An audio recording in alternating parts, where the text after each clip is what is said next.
Good morning all of you. BSc final year में physical chemistry की unit 4 चल रही थी, थर्मोडायनेमिक्स सेकंड। इसमें हमने पहले वाले क्लास में जो डिफरेंट प्रोसेस थी, जैसे आइसोथर्मल थी, आइसोबैरिक थी, आइसोकोरिक थी, इन प्रोसेस में एंट्रोपी चेंज को किस प्रकार से कैलकुलेट करते हैं, ये हम इससे पहले वाले वीडियो में पढ़ चुके हैं। उसके बाद में आज का अपना टॉपिक रहेगा entropy of a mixture of ideal gas. Ideal gas का एक मिक्सचर है, उसमें एंट्रोपी किस प्रकार से रहेगी ये हम पढ़ेंगे। देखें इसमें किस प्रकार से हम बोलते हैं कि आदर्श गैस के लिए जो एंट्रोपी चेंज की इक्वेशन होती है उसको हम इस प्रकार से लिखते हैं, entropy change equation of ideal gas. तो यहाँ पे हम एंट्रोपी लिख देते हैं सीधा कि entropy equation of a ideal gas. एक आइडियल गैस के लिए एंट्रोपी इक्वेशन है, उस किस प्रकार से लिखेंगे, तो हम लिखेंगे इसको ds is equal to cv by T D T. यहाँ पे आ गई, प्लस में हम इसको क्या लिखते हैं कि P से लिख दिया, और यहाँ पे हम क्या लिख देंगे P बाई टी, और यहाँ पे हम लिख देंगे इसमें dv। ये वाली इक्वेशन थी। इस वाले इक्वेशन में चेंज क्या करना था कि इस इक्वेशन में यहाँ पे dt cv by T dt, ठीक है। इस इक्वेशन में चेंज करेंगे हम from ideal gas equation, from ideal gas equation. पता है आइडियल गैस इक्वेशन क्या आएगा, PV is equal to NRT. 1 mole के लिए तो PV is equal to RT, तो ये क्या हो जाएगा P is equal to RT by V को इस तरह ले। इस इक्वेशन में हम लिखेंगे इसकी जगह RT by V. RT by V रखेंगे तो इसमें पहले से क्या है पी की जगह हमने लिख दिया आरटी बाई वी, और ये टी पहले से है, टी से टी कैंसिल, क्या बचेगा आर अपॉन में वी डीवी। यहाँ पे हम ये सब लिखने के बाद में हम लिखेंगे ds इज इक्वल टू, इसको हम बोले यहाँ पे इक्वेशन नंबर 1 और इसको बोलेंगे इक्वेशन नंबर 2। तो यहाँ पे हम लिखेंगे फ्रॉम इक्वेशन 1 एंड 2, ठीक है। आएगा क्या p की जगह ये रखेंगे, यहाँ से बचेगा अपना cv by T D T, plus में यहाँ से क्या बचेगा अपना r बाई v, और ये dv। ये बनेगी इक्वेशन नंबर 3। इक्वेशन नंबर 3 है वो यहाँ पे आइडियल गैस की एंट्रोपी के बारे में बताइए, ठीक है। इक्वेशन नंबर 3 से हम शो करेंगे। अब हमें इस समीकरण का क्या करना है, समाकलन करना है। ये मानते हुए इस समीकरण नंबर 3 का क्या करेंगे, हम करेंगे इंटीग्रेशन समाकलन। तो यहाँ पे हम लिखेंगे on integration integration of equation number 3। क्या मानते हुए करेंगे कि यहाँ पे आदर्श गैसों के लिए सीवी की वैल्यू क्या कांस्टेंट है, कांस्टेंट है तो इसका इंटीग्रेशन यहाँ पे नहीं होगा। तो इंटीग्रेशन करने के बाद में बनेगा अपना ds इज इक्वल टू, यहाँ पे इंटीग्रेशन का कांस्टेंट नहीं होता, सॉरी कांस्टेंट का इंटीग्रेशन नहीं होता, cv ln t, प्लस में यहाँ पे r भी क्या है गैस कांस्टेंट, तो ये लिखा जाएगा r ln v। तो इक्वेशन नंबर 3 का इंटीग्रेशन करने पे अपने इक्वेशन नंबर क्या होगी 4। अब इस साइड में इसका भी इंटीग्रेशन करें तो इससे भी क्या मिलेगा s मिलेगा, इंटीग्रेशन हो गया। और इस इंटीग्रेशन को हमने विदाउट लिमिट किया है, तो जब कोई इंटीग्रेशन विदाउट लिमिट करते हैं, यहाँ पे हमने लिमिटेशन नहीं लगाई, सिर्फ ऐसे ही डायरेक्ट क्या कर दिया वापिस डी टी लिख दिया, हाँ करेंगे ना, तो ये ऐसे इस प्रकार से होगा। इसका इंटीग्रेशन देखो ds एक स्टेप बीच में हो रहेगा, ds is equal to C V D T by T, plus में r और dv बाई v। इससे तो क्या बनेगा s बराबर cv, इससे आएगा ln t, प्लस में r, इससे आएगा ln v। अब ये जो इंटीग्रेशन किया तो इसमें हम लिमिट नहीं लगाई, लिमिट ये नहीं बोला ना कि इतने t1 से t2 तक था या v1 से v2 तक था। जब हम कोई भी इंटीग्रेशन विदाउट लिमिट करते हैं, इंटीग्रेशन वाले साइन पे कोई लिमिट नहीं लगाते हैं, तो यहाँ पे साथ में एक समाकलन कांस्टेंट या इंटीग्रेशन कांस्टेंट है वो लिखा जाता है। तो यहाँ पे भी क्या आएगा एस नोट। ये हो गई अपनी इक्वेशन नंबर 4, इसको इंटीग्रेशन करने में मिली है। और इस इक्वेशन में जो एस नोट है उसको हम बोलेंगे इंटीग्रेशन कांस्टेंट, ये बोला जाएगा इंटीग्रेशन कांस्टेंट। आगे समझ में, ये वाले 2 स्टेप यहाँ ऐड कर लेना, ये वाला यहाँ ऐड कर लेना, आगे समझ में। अब देखिए उसके बाद में नेक्स्ट में क्या करेंगे हम, यहाँ तक हो गया, ये इक्वेशन नंबर 4 है वो अपनी बन गई। इक्वेशन नंबर 4 में हम चेंज क्या करेंगे वो देखो, इसमें देखिए अपने को पता है सीपी और सीवी में रिलेशन था अपना, सीपी माइनस में CV is equal to R. इस इक्वेशन में अपने पास CV है ना, तो CV को हम इसमें से CV को एक साइड कर देंगे, तो CV को इस साइड जाएगा प्लस में आएगा, R इस साइड जाएगा माइनस में, तो ये आएगा CP is equal to CP minus. देखिए इसमें इसके जो ये रख देंगे, साथ में हम क्या रख सकते हैं, V आइडियल गैस इक्वेशन से जो V आया है उसकी जगह क्या रख सकते हैं, देखिए PV इज इक्वल टू क्या होता है RT, तो V इज इक्वल टू क्या हो जाएगा RT बाई P। ये दो इक्वेशन हमें यूज करनी है।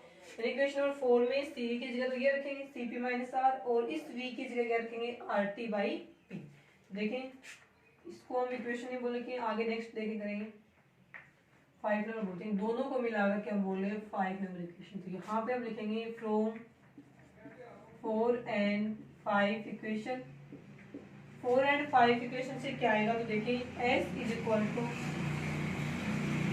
यहाँ पे हम लिखेंगे CV की जगह CP माइनस R और ब्रैकेट के बाहर LNT प्लस में R LN, और यहाँ V की जगह क्या लिखेंगे, तो हम बोलेंगे RT बाई P, प्लस में था S नोट, ये बनी इक्वेशन नंबर 6। सोल्व करेंगे इसको, CP को एक बार LNT से मल्टीप्लाई करेंगे तो बनेगा CP LNT, फिर R को LNT से मल्टीप्लाई करेंगे माइनस का साइन और R LNT, प्लस में अब R को एक बार R से करेंगे, या फिर देखिए R LN R, प्लस में अब R को हम R LN को T से क्या करेंगे मल्टीप्लाई करेंगे, तो ये आएगा R LN T। अब R L को P से भी करेंगे, अब P को यदि मुंह पर लिखा जाए तो ये किस में आएगा, माइनस में आएगा, इसलिए पहले यहाँ पे माइनस लगाते हैं, माइनस में R LN P प्लस में S नोट, इक्वेशन नंबर बन गई 6। अब देखो इसमें कुछ करने वाला है, देखो ये R LN T माइनस का है और ये R LN T प्लस का है, ये दोनों यहाँ से क्या हो गए कैंसिल हो गए। कैंसिल होने के बाद में अपना जो बचेगा वो देखिए किस प्रकार से लिखा जाएगा, S is equal to CP LN T।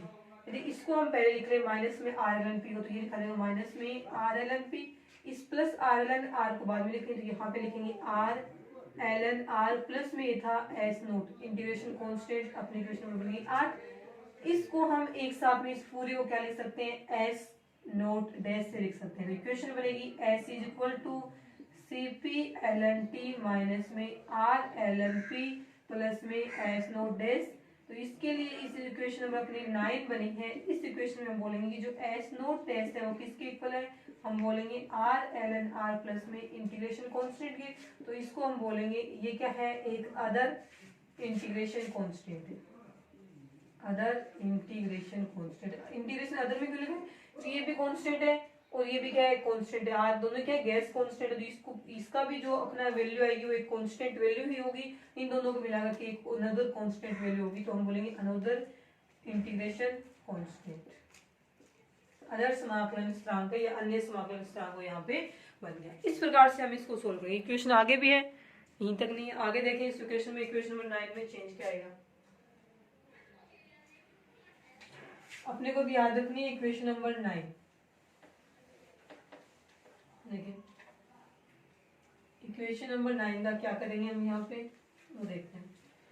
अब इक्वेशन नंबर 9 में हम माने कि अपने पास दो आइडियल गैस है, सपोज अपना जो मिक्सचर है ना आइडियल गैस वाला, मिक्सचर तो पढ़ रहे हैं, मिक्सचर ऑफ आइडियल गैस, उस मिक्सचर में अपने पास में क्या है, दो आइडियल गैस है, दोनों के नाम रखे हैं A और B।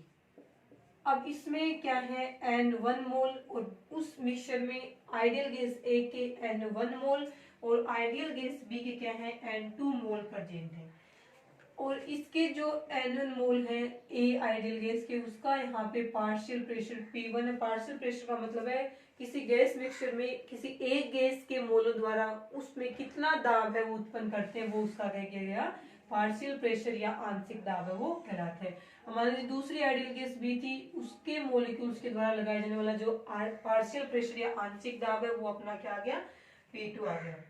ठीक है, अब इस इक्वेशन में अब इस मिश्रण की एंट्रोपी को हम किस प्रकार से लिखेंगे, तो यहाँ पे हम इस मिश्रण की एंट्रोपी को लिखेंगे S से, S इज इक्वल टू, ये पहली गैस के लिए, उसके बाद में इसी को क्या लिखना है आपको, दूसरी गैस है उसके लिए लिखना है। तो फर्स्ट गैस थी अपनी, उसके मोलों की संख्या N1 थी, N1 के ब्रैकेट में लिखेंगे हम यहाँ पे CP LNT माइनस में R LNP प्लस में S नोट S, ये माइनस में N2 और और CpLNT माइनस में RLNP और प्लस में S नोट S। मतलब इसी इक्वेशन को आप, ये 1 मोल के लिए है, अपने पास मिक्सचर में 2 गैसें हैं तो एक गैस की N1 मोल है, तो एक बार इसको N1 से मल्टीप्लाई करेंगे और एक बार इसको हम किससे करेंगे, N2 से मल्टीप्लाई करेंगे। सो यहाँ पे प्लस का साइन है, मिक्सचर है ना, तो दोनों को हम क्या करेंगे, प्लस में करेंगे। ये जो इक्वेशन नंबर बनी है इसमें हम क्या करेंगे,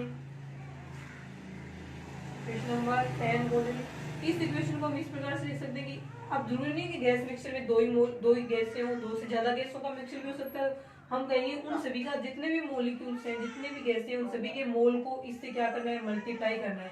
तो यहाँ पे हम लिखेंगे कितने भी मोल हो तो यहाँ पे लिखेंगे समेशन n। यहाँ पे क्या आ जाएगा, समेशन n।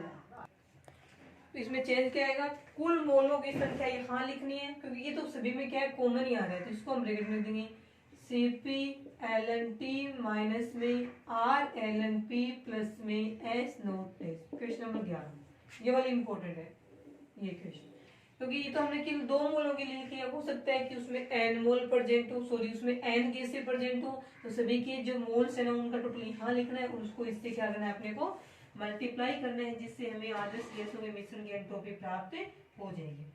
अब हम बोले किसी गैस का जो पार्शियल प्रेशर है, partial pressure of a gas, किसी भी गैस का partial pressure P equal to किसके इक्वल होगा, अक्ष P के इक्वल होगा, P इक्वल टू अक्ष P। तो P यहाँ पे क्या हो जाएगा, टोटल प्रेशर, ये आंशिक P हो जाएगा यहाँ पे टोटल प्रेशर, और अक्ष हो जाएगा यहाँ पे मोल फ्रैक्शन ऑफ गैस। जिस गैस का यहाँ पे पार्शियल प्रेशर कैलकुलेट कर रहे हैं हम, उसी गैस के मोल फ्रैक्शन को यहाँ अक्ष की जगह लिखना है, इन दोनों का मल्टीप्लाई करेंगे तो यहाँ पे हमें गैस मिक्सचर का टोटल जो प्रेशर है वो, सॉरी गैस मिक्सचर में उस गैस का जो पार्शियल प्रेशर है वो मिल जाएगा। तो यहाँ पे हम लिखेंगे मोल फ्रैक्शन ऑफ गैस, और P हो जाएगा यहाँ पे टोटल प्रेशर। तो किसी भी गैस का जो आंशिक दाब है उसको हम इस प्रकार से भी लिख सकते हैं। अब इस P की वैल्यू को हमें इक्वेशन नंबर कौन सी में रखनी है, इक्वेशन नंबर 11 में रखेंगे। देखिए इक्वेशन नंबर 11 में रखने पे अपने को क्या मिलेगा,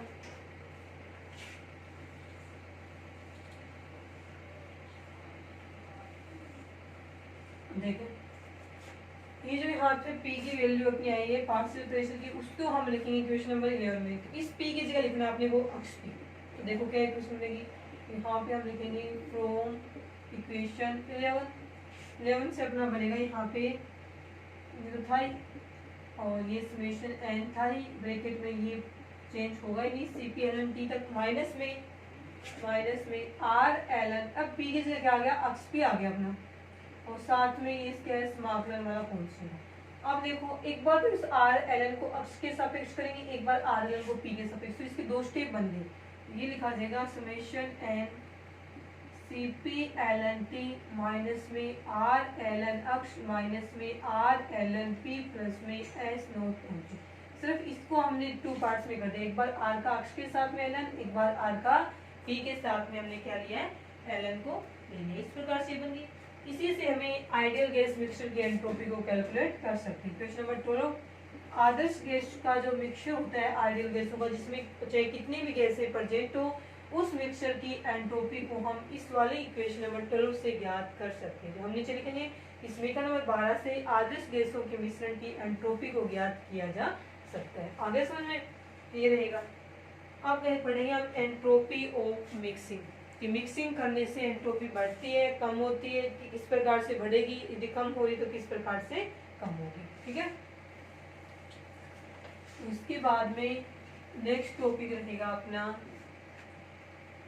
एंट्रोपी ऑफ मिक्सिंग।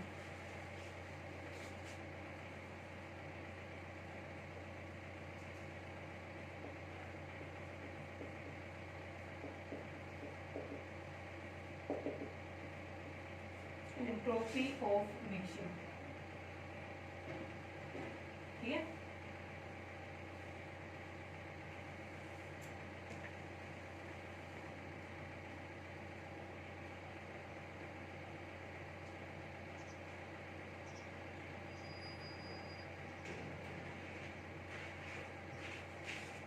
ये हो गया होगा था।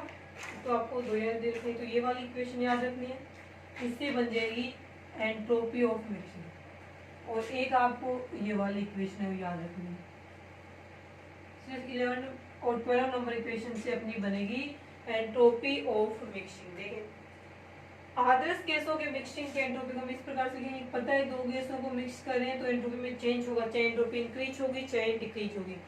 पता नहीं अभी इंक्रीज होगी डिक्रीज होगी, मानने की दो गैसों को या फिर दो आइडियल गैस को आपस में मिक्सिंग की तो एंट्रोपी में चेंज हुआ, उसको लेकर डेल एस सी। अब मिक्सिंग करने से चेंज हुआ तो यहाँ पे हमने क्या लगा दिया, MIX मिक्स लिख दिया। ये रहेगी आदर्श गैसों के मिक्सिंग की एंट्रोपी। अब ये होती क्या है, तो इसके फॉर्मूले में आएगा कि आदर्श गैसों की जो मिक्सिंग की एंट्रोपी होती है वो क्या आएगी, आदर्श गैसों की कुल एंट्रोपी ये है और पी प्रेशर पे एंट्रोपी ये है। इसमें क्या है, हमने टोटल प्रेशर पी मान रखा है ना, और यहाँ पे हमने जो यहाँ पे उस गैस का प्रेशर था पार्शियल प्रेशर, उसको जगह हमने क्या लगा दिया था, P इक्वल टू अक्स पे लिखा था ना, इससे हमें ये वाली इक्वेशन प्राप्त होगी। तो इन दोनों का जो डिफरेंस है ना, इसका और इसका डिफरेंस वही क्या होता है, आइडियल गैस के मिक्सिंग की एंट्रोपी होती है। इसमें लिखेंगे आदर्श गैसों के मिक्सिंग की एंट्रोपी और P दाब पर अलग अलग गैसों की एंट्रोपी के योग के अंतर्गत आदर्श गैसों के मिश्रण की एंट्रोपी और P प्रेशर पर अलग अलग गैसों की, सॉरी ये तो है आदर्श गैस के मिश्रण की एंट्रोपी और ये है P प्रेशर पे अलग अलग आदर्श गैसों के मिश्रण की एंट्रोपी का योग के अंतर को आदर्श गैसों के मिश्रण की एंट्रोपी के नाम से जाना जाता है। आगे समझ में, तो इसकी डेफिनेशन में क्या लिखेंगे कि आदर्श गैसों के मिश्रण की एंट्रोपी तथा P दाब पर अलग अलग आदर्श गैसों के मिश्रण की एंट्रोपी के योग के अंतर को आदर्श गैस की एंट्रोपी ऑफ मिक्सिंग के नाम से जाना जाता है। अपने को पता है कि आदर्श गैसों के मिश्रण की एंट्रोपी क्या लिखी थी हमने, summation n CpLN T minus में RLN P माइनस में RLN अक्ष प्लस में S नोट डैश। ये होती है आदर्श गैसों के मिश्रण की एंट्रोपी। माइनस में क्या करना है, अपने को अंतर निकालना है। माइनस में अपने को लिखना है कि आदर्श गैस अलग अलग आदर्श गैसों की P प्रेशर पे क्या लगानी है, एंट्रोपी। तो समेशन ये n है तो यहाँ पे लिखा जाएगा CpLN T माइनस में RLN P। यहाँ पे P तो क्या है, पार्शियल प्रेशर, और यहाँ पे P क्या है, टोटल प्रेशर। P प्लस में S नोट डैश ये वाला, इसका इनका योग और यहाँ इनका योग और इन दोनों का क्या करना है, डिफरेंस करना है। तो वो हमारा किस नाम से आएगा, डेलस मिक्सिंग के नाम से जाना जाता है। तो देखो इसमें क्या आएगा, अपना डेलस मिक्सिंग है वो आएगा क्या है इसमें देखो ये वाला सेम है, ये वाला क्या है सेम है, एस नोट सेम है, बच गया क्या आर एल एन अक्ष। किसमें बचा है, माइनस में, तो हम लिखेंगे आर माइनस में आर एल एन अक्ष।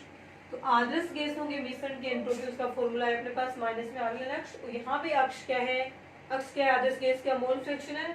जिस आदर्श गैस से निकाल रहे हैं उस गैस का क्या है, यहाँ पे मोल फ्रैक्शन है ये अक्ष। अब पता है टोटल मोल फ्रैक्शन की वैल्यू क्या होती है, 1। एक गैस का मोल फ्रैक्शन एक से क्या रहेगा, कम ही रहेगा ना, क्योंकि किसी गैस मिक्सचर में टोटल मोल कितने होते हैं, 1 होते हैं, मोल 1 होंगे ना फ्रैक्शन। तो यहाँ पे जो एक गैस का मोल है वो तो एक से कम ही होगा, एक से कम होगा तो हम लिखेंगे कि यहाँ पे आइडियल गैस मिक्सचर में अक्ष की वैल्यू ऑलवेज क्या रहेगी, लेस देन 1 रहेगी, लेस एक से कम वैल्यू आएगी, इसका मतलब अक्ष की वैल्यू नेगेटिव में आएगी। ये नेगेटिव है, इस यहाँ पहले से नेगेटिव है तो नेगेटिव नेगेटिव क्या आ जाएगा, पॉजिटिव। तो यहाँ पे हम लिखेंगे कि लेफ्ट हैंड साइड यानी LHS में जो अपनी वैल्यू आएगी कैलकुलेट करने के बाद में वो क्या आएगी, पॉजिटिव आएगी। क्यों, क्योंकि मोल फ्रैक्शन है एक से कम है, इसका मतलब नेगेटिव में ये नेगेटिव और ये नेगेटिव मिलके नेगेटिव नेगेटिव पॉजिटिव बनाएंगे, ये पूरी पॉजिटिव बनेगी। इसका मतलब पॉजिटिव किसके रिलेटिव में बन रही है, डेल एस की वैल्यू पॉजिटिव बन रही है, मतलब ये एक्स नेगेटिव नेगेटिव क्या है, पूरा पॉजिटिव, ये पॉजिटिव तो ये भी क्या है पॉजिटिव है, ये पॉजिटिव आगे। इसका मतलब क्या है कि आइडियल गैस मिक्सचर की एंट्रोपी पॉजिटिव, पॉजिटिव का मतलब एंट्रोपी इंक्रीज हो रही है। कब, आइडियल गैसों का आपस में मिक्सचर करने से वो क्या हो रही है, एंट्रोपी इंक्रीज हो रही है। यहाँ पे यदि हम इसमें ग्राफ बनाना चाहें इस प्रकार से, तो यहाँ पे हम लिखेंगे अक्स इज इक्वल टू 0 मोल और टोटल क्या होते हैं 1 तक के होते हैं, और यहाँ पे क्या है x is equal to half mole. तो यहाँ पे हमने एंट्रोपी लिखी डेलस मिक्सिंग की, तो उसका ग्राफ है वो इस प्रकार से मिलता है। इसका मतलब क्या हो गया कि आदर्श गैसों के मिक्सर की एंट्रोपी कब हाईएस्ट है जब वहाँ पे मोल फ्रैक्शन क्या है, हाफ है। ये ग्राफ हमें मिलता है। तो डेलस मिक्सिंग अपोल में एनआर के सापेक्ष यहाँ पे है मोल फ्रैक्शन अक्ष की वैल्यू। आ गया? ये 0 पे है और वो वाला भी क्या है 0 पे। इसमें 0 से स्टार्ट नहीं होगा, कुछ यहाँ से स्टार्ट होगा। इसको हम ऐसे बना लेते हैं, यहाँ भी 0 है और यहाँ भी वैल्यू क्या 0। तो एकदम सेंटर में ऐसे बनाना है कि यहाँ पे half x equal to half पे क्या है एंट्रोपी की वैल्यू मैक्सिमम है। तो इससे हम ये निष्कर्ष निकालेंगे रिजल्ट की 2 या 2 से अधिक आदर्श केसों को, 2 या 2 जितनी भी आदर्श केस हो या इनकी जगह 2 या 2 से अधिक आदर्श केसों को आपस में मिक्सिंग करने से वहाँ पे उनकी एंट्रोपी ऑलवेज क्या होगी, इंक्रीज हो जाती है, एंट्रोपी बढ़ जाती है।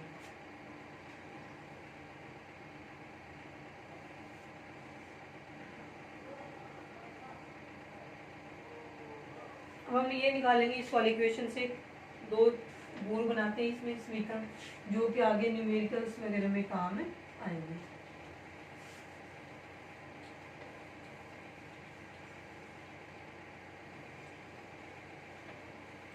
देखिए इस प्रकार से बनेगी, क्या आएगा ना, आदर्श गैसों के मिक्सचर की entropy del S is equal to minus में आर एल एन अक्ष टोटल मोल फ्रैक्शन लिखे ना हमने। तो यहाँ पे यदि हम ये माने कि अक्ष 1 है और दूसरी गैस के कितने अक्ष 2 मोल फ्रैक्शन है, 2 आइडियल गैसों का मिक्सचर है, एक की है x1 दूसरी का x2। हम माने कि जो अक्ष 1 है वो अक्ष के इक्वल मान दे, तो अक्ष 2 किसके इक्वल होगा, टोटल तो क्या था 1, अक्ष 1 प्लस में अक्ष 2 टोटल मोल 1 के इक्वल है। तो अक्ष 2 क्या होगा, तो हम लिखेंगे 1 माइनस में x1, तो अक्ष 2 हम क्या लिखेंगे 1 माइनस में x1। अब अक्ष 1 को हम पहले से ही x मान दे तो ये आएगा 1 माइनस में अक्ष 1 था, अक्ष 1 को अक्ष मान दे तो ये आएगी ये वाली। ठीक है, अब 2 के लिए लिखना है तो इस केस में अपने को अक्ष 1 की जगह ये रखना है, अक्ष 2 की जगह ये वाली वैल्यू को रखनी है।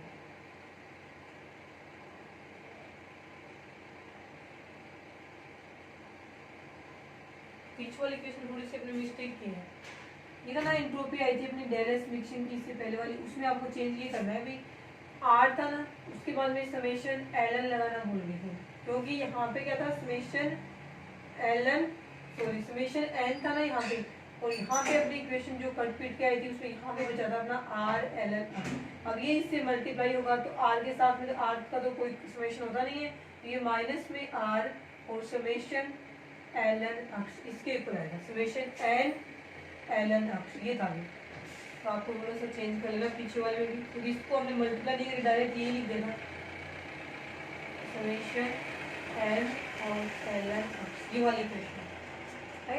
ठीक है, अब मानेंगे जो आदर्श गैस ए है उसकी मोल फ्रैक्शन ये है, बी वाले की अक्ष 2 है जिसकी वैल्यू ये आएगी, ए के N1 मोल है, बी के क्या है N2 मोल है। तो इस इक्वेशन को हम दोनों गैसों के लिए लिखेंगे तो क्या लिखा जाएगा, del S is equal to minus में आर सेम है, समेशन में या फिर ब्रैकेट में लिखना चाहिए तो ये क्या आएगा N1 Ln समेशन तो हट जाएगा ना क्योंकि हम अलग अलग लिखे दोनों के लिए, तो ये आएगा N1 Ln अक्ष 1 प्लस में N2 Ln अक्ष 2। अब इस इक्वेशन में अक्ष 1 की जगह क्या लिखेंगे, अक्ष लिखेंगे, और यहाँ डेल एस मिक्सिंग ही चल रहा है, डेल एस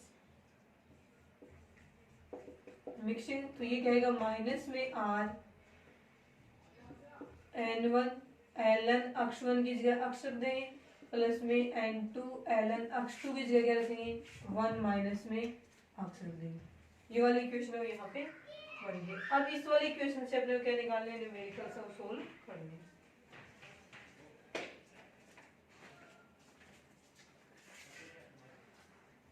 इसके बाद देखें क्वेश्चन क्या रहेगा, क्वेश्चन सोल्व होंगे इस वाले से, न्यूमेरिकल्स जितने हैं वो इस वाले क्वेश्चन से आपके सोल्व हो जाएंगे। देखिए क्वेश्चन न्यूमेरिकल कर लेते हैं, इसका एक आइडियल गैस मिक्सचर वाला था। क्वेश्चन न्यूमेरिकल्स आपके हैं 28 ग्राम नाइट्रोजन गैस को 28 ग्राम N2 गैस को 96 ग्राम O2 गैस में मिक्स करने पर इसमें 25 डिग्री सेंटीग्रेड पर मिक्स करने पर 1 atm प्रेशर पर एक आइडियल गैस मिक्सचर प्राप्त होता है या फिर आइडियल गैस मिक्सचर बनता है। अब ये बोल रहा है कि आइडियल गैस को आपस में मिक्सचर करने से पहले भी अलग अलग जो गैसें थी O2 N2 उनका जो प्रेशर वो 1 atm था, और आइडियल गैसों को दोनों गैसों को आपस में मिक्स करने के बाद में भी जो उनका एटमॉस्फेरिक जो अपना उनका जो प्रेशर है वो क्या है 1 atm है। प्रेशर में कोई चेंज नहीं हुआ, पहले भी 1 atm था, मिक्स करने के बाद भी 1 atm है। अब यहाँ पे अपने को इन दोनों गैसों के मिक्सचर की मोलर एंट्रोपी है वो ज्ञात करनी है।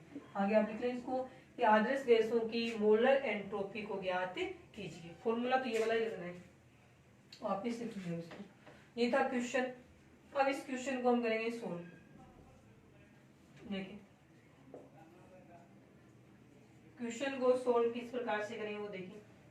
फॉर्मूला लिख लेते हैं सबसे पहले तो कि डेल एस मिक्सिंग है उसका फॉर्मूला रहेगा माइनस में are N1 ln x1 plus में N2 ln x2, यह रहेगा इसका फॉर्मूला। अब हम निकालेंगे N1 क्या है N2 क्या है। तो हम पहली गैस क्या मान रहे हैं, A की जगह N2 गैस मान रहे हैं, B की जगह हम मान रहे हैं O2 गैस।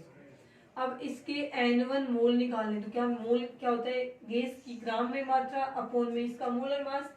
अब N2 गैस का मोलर मास अपने को पता है 28 होता है, और ग्राम में मात्रा में कितनी दी हुई है 28 दी हुई। इसका मतलब क्या आ गया, N1 की जगह लिखना है आपको 1 मोल।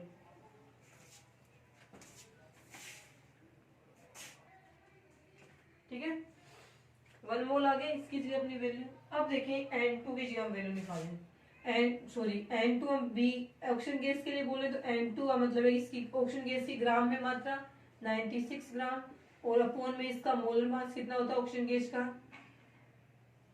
कितना हो जाएगा इसका 60 हो जाएगा मोलर मास। कैलकुलेट करेंगे क्या 6 मोल। इसका मतलब N1 तो क्या है 1 मोल, N2 क्या है यहाँ पे 6 मोल। अब लोग निकालिए अक्सवन क्या है, अक्सवन है अपना N2 गैस पहली गैस का मोल फ्रैक्शन। अब टोटल मोलों की संख्या कितनी है 7, तो इसको निकालने फॉर्मूला रहेगा N1 अपॉन में N1 प्लस में N2। तो N1 कितने हैं 1 है, divided by N1 plus N2, तो 1 प्लस 6 कितना हो गया 7। अब यदि हम यहाँ पे निकालें x2, तो x2 क्या आएगा, जिसके लिए निकाल रहे हैं उसके मोलों की संख्या ऊपर डिवाइडेड बाय टोटल मोलों की संख्या।